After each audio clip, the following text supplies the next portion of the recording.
On days when Atticus was busy doing other things, Daphne took over tending to the chickens. She had watched her daddy do it for years. She was confident in caring for the animals. It was her favorite part of the day. Atticus gathered honey to sell in town. He had been too preoccupied with reuniting with Tommy. He had not been going to town to sell the product. The bees had missed being interacted with, and Atticus was comforted by them. Life had stood still in many ways since Tommy came back into his life. The bees reminded him that life evolves whether he's there to witness it or not. Atticus tried to make the best of his situation and make his loved ones happy, so he decided to build Daphne a swing set. Daphne enjoyed to be outside, so what better thing to build her and gift to her? It was an added bonus, and it shook him from his never-ending thoughts of Tommy. The swing set took weeks to complete, but the hard work did not bother Atticus. In fact, he embraced the challenge. Daphne was over the moon about her swing set. Her father was so thoughtful and kind. She wanted an area of her land that was only for her, and now her father gave that to her. It became her favorite spot to escape the chaos of her brothers and her safe space to think about life. Her daddy knew exactly what she needed because she was such a determined little girl who stuck her mind to things and did things well. Atticus allowed her to fully take over the duties with the chickens. Daphne was excited for the responsibility. Sarah began to feel a sense of balance in her life again. She still spent the majority of her time with the twins, but she no longer felt bound to be with them constantly. She enjoyed cooking and knitting and pampering herself every now and again. Daphne took her role as the protective older sister very seriously. She took over maternal duties whenever her mother was cooking or taking a moment for herself. She made sure the twins were happy and cared for. The twins thought that she was hilarious, so most of her duties were entertainment. She loved to make her little brothers giggle. She used to want to be an only child, but now she couldn't imagine her life without them. Atticus helped more with the twins. Sarah asked for more time for herself, so he was happy to grant her that time. He liked watching the growing personalities his sons were developing. Little Edward needed more attention than Robert did. Robert enjoyed playing on his own, while Edward enjoyed to be cuddled up by one of his parents. Sarah began to feel useful to her household again as she began to complete chores around the home. Atticus felt encouraged by the elated reaction Daphne had from the swing set, so he decided to build his children a treehouse. This creation would stand for the entirety of their childhoods. This venture took him 2 months to complete. He planned on finishing the project just in time for his next meeting with Tommy. Working on the treehouse gave him something to look forward to. The treehouse felt like a symbol of his love for his children. He was building something with his own 2 hands to make his children happy for years to come, no matter where he was. It was a reminder of his love. Tommy greeted Atticus with flowers and enormous news.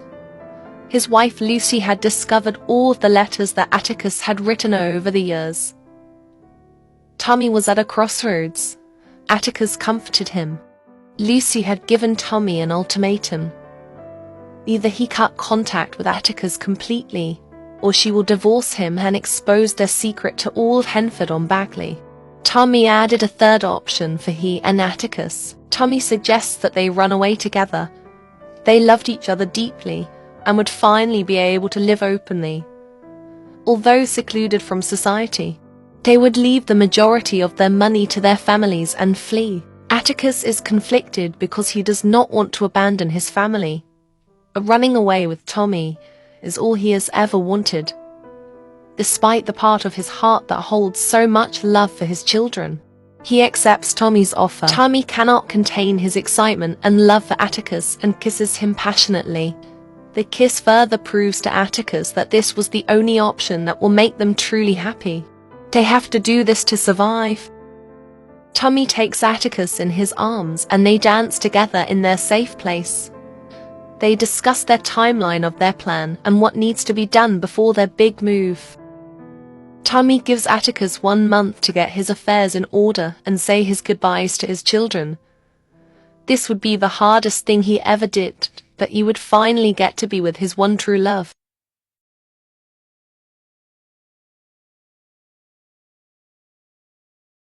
Now that Atticus had decided with certainty that he was going to leave his family behind and live in secret with Tommy, he had to say goodbye to his family. He had a month to make them feel loved and make his peace with never seeing them again. He knew all Sarah ever wanted was for Atticus to love her in a way that he could never love a woman. He wanted to try to give that to her, even if just for a short while. She was his best friend and she saved his life. He told her he loved her more than she would ever know. He appreciated her love and giving him the incredible family they made together. Sarah told him this was all she ever wanted to hear from him.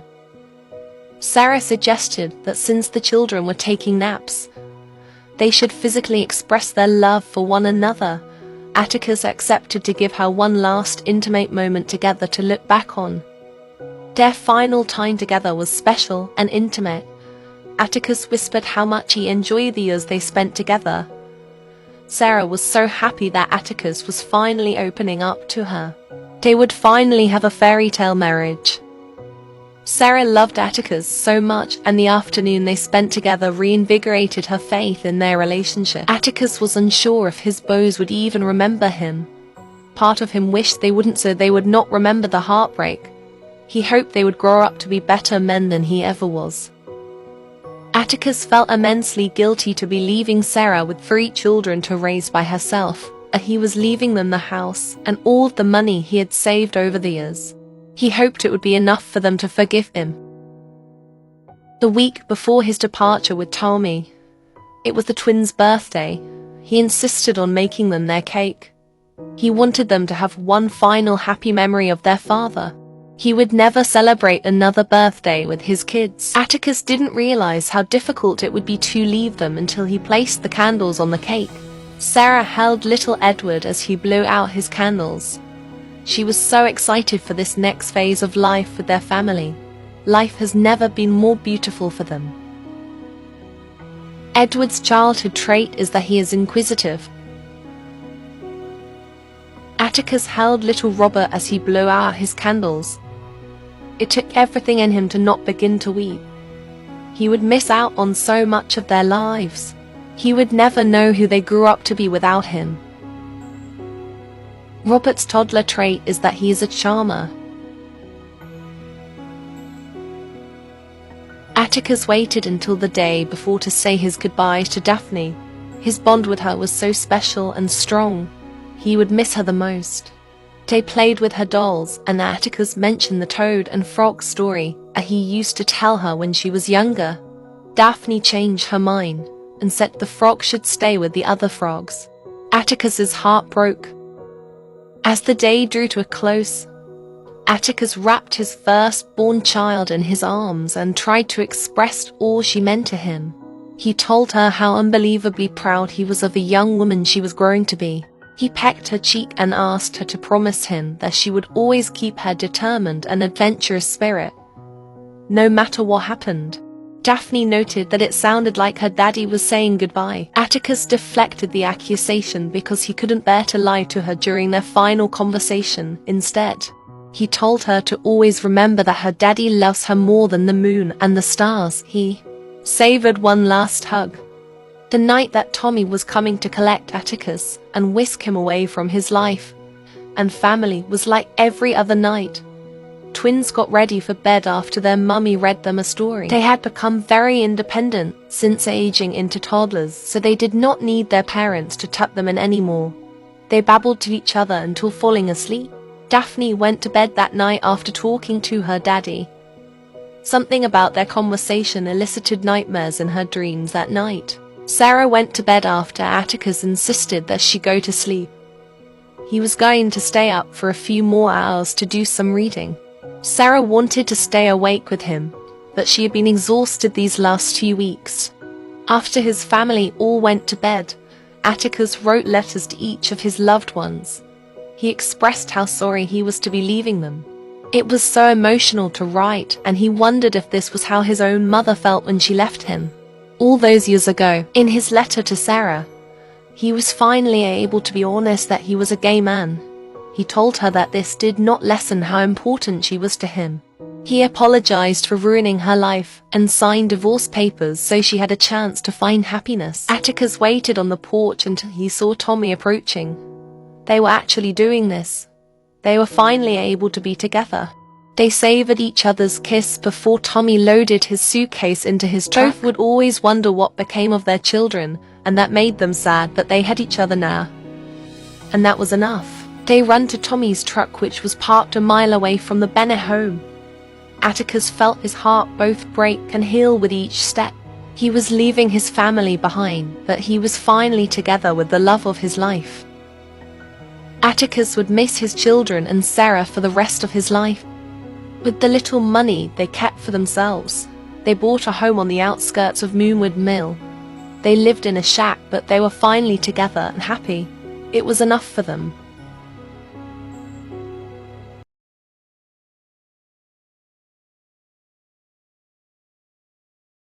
Sarah woke up the next morning without her husband in their bed. She wandered downstairs and noticed 4 letters addressed to each of them. She had a gut feeling that her husband did something irrevocable to their family. Sarah read the letter Atticus wrote to her several times. Her husband was gay. His distance from her throughout their marriage finally made sense, but it didn't make her heart hurt any less. Atticus had signed divorce papers and told her that he sincerely hoped she found the great love of her life. She didn't want to be a divorced woman. She wanted her family back to how it used to be. The whole ordeal made her sick to her stomach, and she rushed to the bathroom to vomit. What would she tell her children? She vigorously cleaned every inch of the bathroom to calm herself down.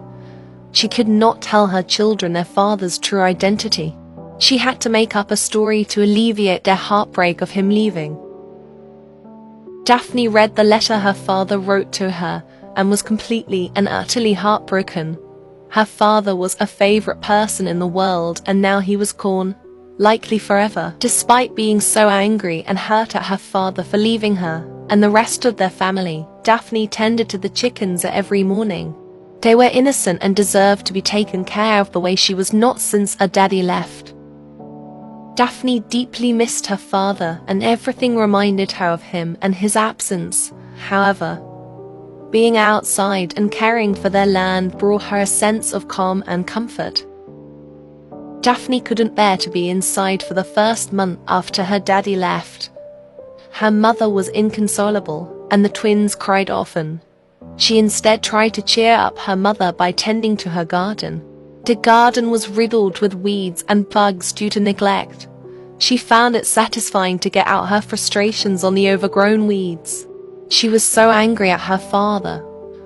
I had no way to express those feelings to him when she did have to be inside. She fulfilled her duties as protective older sister and consoled her brothers.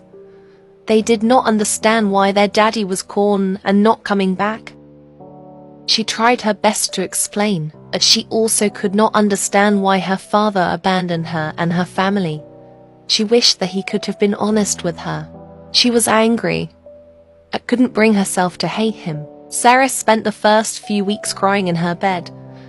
She couldn't understand why Atticus ever married her in the first place if he could never love her.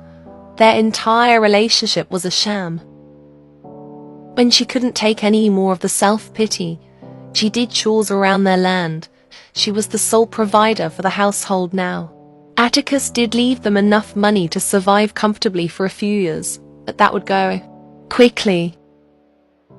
All of the stress she was under made her sick. She vomited often. It had not clicked with her yet that Atticus had left her with one more surprise. The seasons began to change, which used to excite Daphne, but now only filled her with dread. The seasons changing meant more time passing, and her daddy still did not return. The chickens brought her some comfort, but she mostly felt sad when she took care of them. This was a task she had done with her daddy for many years. It wasn't the same without him. Keeping the chickens turned out to be profitable for their family because the townies of Henford on Bagley purchased them. It helped them stay afloat. Daphne wished that she could crawl up into a ball and cry her eyes out, but she couldn't cry. She had to be strong for her family because everybody else was falling apart. It was her duty as the eldest to keep everyone else in check. Eventually, Sarah missed her monthly and began showing, on top of Atticus abandoning their family. He had left the baby growing in her belly. This child would never know their father. Sarah felt broken, but this baby gave her motivation to keep going. Her children were growing older and didn't need her as much, but this baby would. Sarah searched the house for any indication of where Atticus fled to. She stumbled upon a few letters from a Tom Barton, who was Atticus's fishing buddy. She wrote to him in hopes that he may know where Atticus was.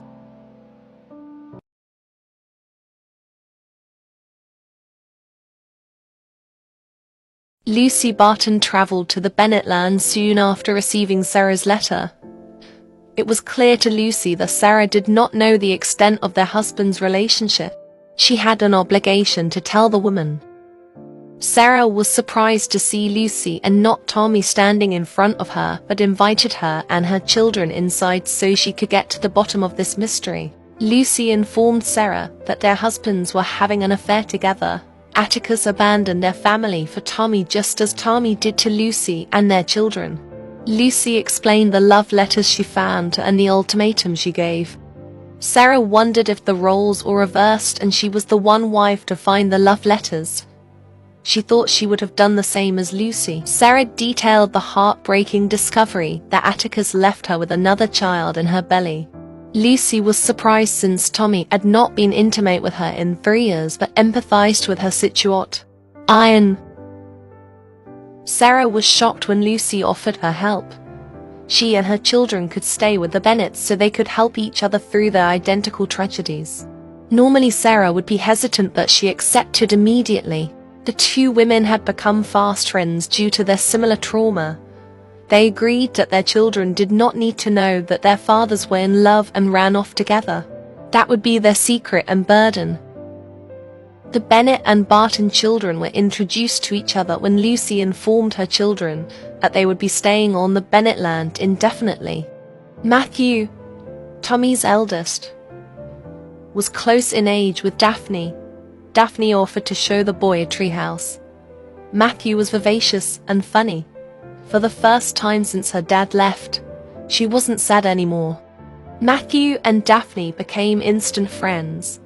They enjoyed the same things and both felt responsible for their younger siblings. Daphne was comforted to know another kid whose dad left. Daphne had not had much luck with making friends at school and never noticed Matthew before, despite him being in the same class. She wished she had given him a second glance before, because she wasted over a year of not being his friend. Daphne only ever connected to someone like this with her daddy. They joked, laughed, and told each other things they had never spoken aloud until the early morning hours. It was nice to have someone she could share her secret thoughts with. She told Matthew that she wished her daddy would have perished rather than leave them willingly. Matthew could relate. He told Daphne he hated his father. She wished she could hate hers. Before they went inside, the new friends shared a hug that solidified their friendship. Daphne was happy to have Matthew and his family staying with them. Weeks passed by with the Bartons and Bennetts cohabiting together, and both families were happier because of it. Sarah and Lucy alternated cooking, which was a relief to Sarah's aching body. The two families integrated very well together. Sarah and Lucy had become like sisters and helped each other through the heartbreak of their husbands running off together. Daphne and Matthew were practically joined at the hip, never wanting to be apart from the other. Even little Elizabeth had become close with the twins.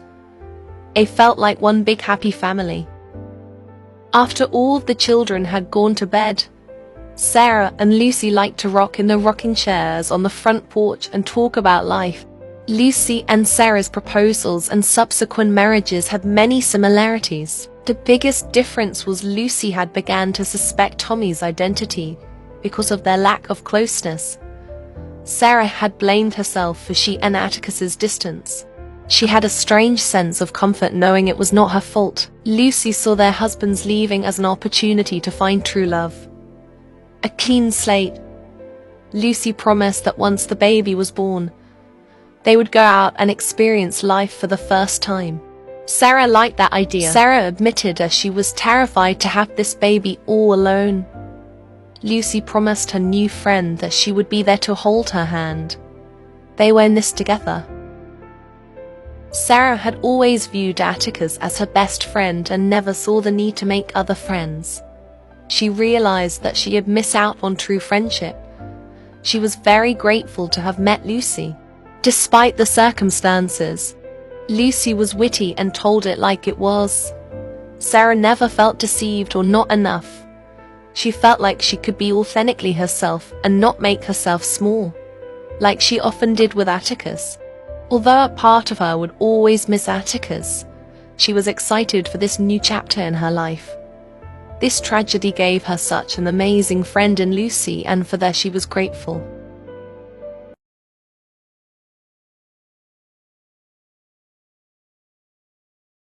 Sarah talked to her belly often. She wanted he or she to know that she would give them the love of the parents. Sarah and Lucy's friendship flourished as weeks turned into months of the Bartons living with the Bennetts. Lucy was the sister she never had. They gossiped about the townies of Henford on Bagley, gave each other reassurance when the other was feeling down, and Sarah even taught Lucy how to knit. Lucy started knitting baby clothes for the new arrival. Lucy was even able to talk Sarah through her pregnancy hormone-induced rage. This pregnancy had caused a roller coaster of emotions in Sarah. Lucy reassured her friend that this was only temporary and it would all be worth it once the little one came into the world. Sarah was beyond grateful for Lucy. They had gotten so close that they began to refer to the unborn child as our baby. Lucy promised to be there for this child like she would any of her own. In a strange way, they were bonded for life because of their husbands. Daphne and Matthew's friendship continued to blossom as well. Matthew quickly became Daphne's favorite person. He always offered to push her on the swing set and told her she was the most beautiful girl in the world. Daphne didn't quite understand love yet, but she knew she loved Matthew. He was her bright light in the darkness of the last few months. He made her feel safe and understood. They liked to sneak out at night and watch the stars together. They daydreamed about their future together. Matthew vowed that he would marry Daphne one day. The Bartons living with the Bennetts felt like an endless slumber party for Daphne and Matthew. They would stay up late and whisper to each other while the rest of the house was sleeping. Daphne told Matthew everything. She told him her biggest dream of being a nurse so she could help people. She also wanted to be a mum someday, or wanted to explore the world first. Matthew shared his dream of being a lawyer. He was intelligent and could successfully argue any issue. He wanted a nice house with a happy family. He wanted 3 sons. He didn't want a fancy life, just a happy one. All 5 of the children got along well. They played together and joked together. They were one big happy family. The twins looked up to Matthew, and Elizabeth admired Daphne's caring nature. Matthew insisted on helping Daphne with chicken duty. Daphne showed him the ropes, and he ended up enjoying the task very much. It became something they enjoyed doing together. Daphne tried to keep her crush on Matthew in check. She would sneak glances at him as he was calling the chickens to eat. She didn't believe in perfect people, but Matthew came very close. Sarah's due date crept closer and closer. Lucy liked to feel the baby move in her friend's belly. She missed being pregnant, but that was yet another thing that Tom took from her. Instead, she lived vicariously through Sarah. The only bonus to Lucy not being pregnant was that she was able to drink her wine. Sometimes the anger she felt at Tom was too much and she needed an outlet. She hated to admit it to herself, but there were times that something would remind her of Tom and she would miss him. He did not deserve to be missed. He and Atticus left 6 children for she and Sarah to raise. They deserved nothing. Sarah confided in Lucy that she had a gut feeling that this child in her belly was a girl. She never had such a strong instinct before and wanted Lucy's help to name her. Lucy was delighted at the prospect of adding another girl into their unconventional yet close-knit family dynamic. She was thrilled to share these moments with Sarah and was grateful to have a true friend. Lucy had always liked the name Margaret. Sarah liked the name Anne. They jointly decided if the baby was a girl, she would be named Margaret.